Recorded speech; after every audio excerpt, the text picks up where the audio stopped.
Part of the healing has been to remember how funny my dad was. So this is a celebration of the life of Ed Noonan. Come celebrate with me.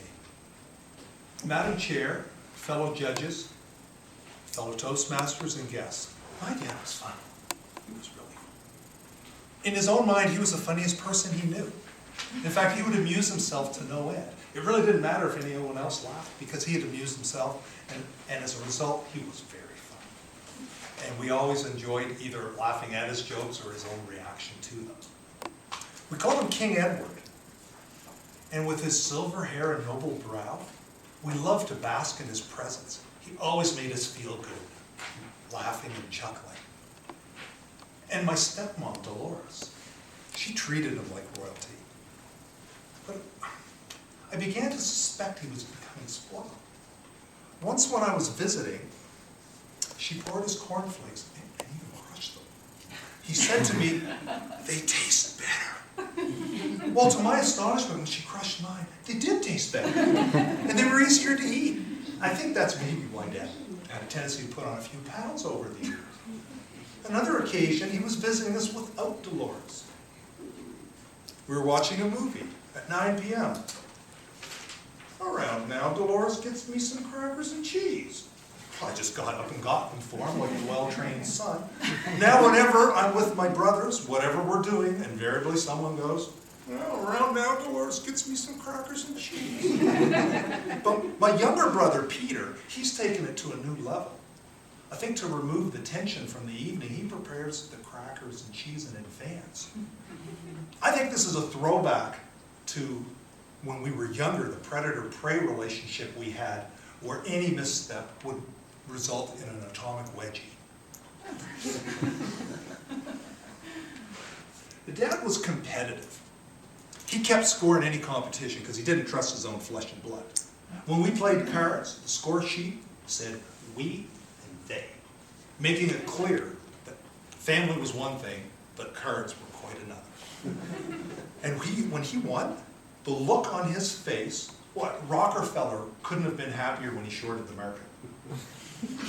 But no account of my dad's life would be complete without the great grass fire of 1939. In rural Nova Scotia, where fires were put out with buckets, our hero thought he would start a little grass fire with some matches he'd snitched from his father's pipe case. Well, today, the fire has grown to biblical proportions. The fact is, there was no property damage, but he had to face his father, who used an ingenious form of punishment, the same as terrorists: fear. Smoking on his ever-present pipe? Well, Eddie, I guess the Mounties will come. It's out of my hands, boy. Now go up in your room and wait. Well, who knows what years of hard labor at Spring Hill Penitentiary breaking rock with a hammer he envisioned. But in his mind, it would remain a cold case the Mounties never solve.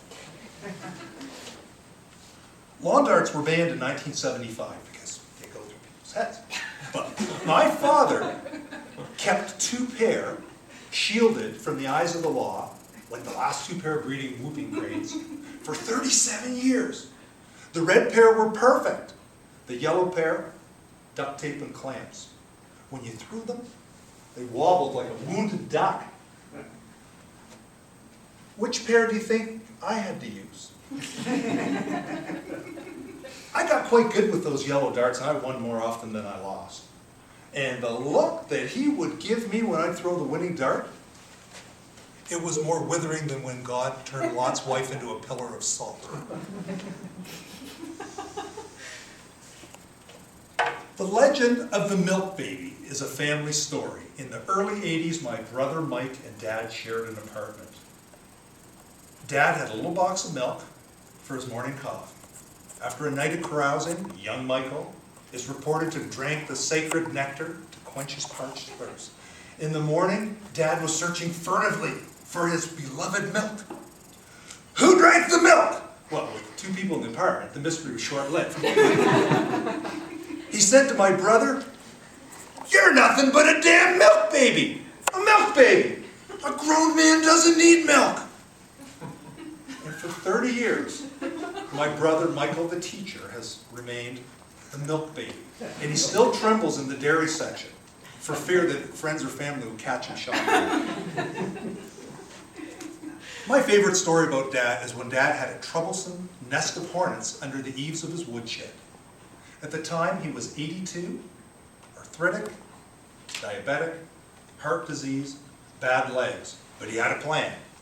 In broad daylight, he got a stepladder and a stick.